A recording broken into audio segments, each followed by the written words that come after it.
The weather also causing problems for commuters.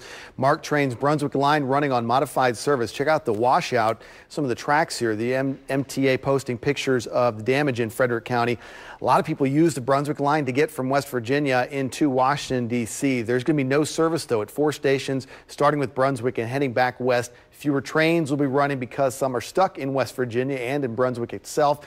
CSX working to repair those tracks, but full service not expected at least until Monday.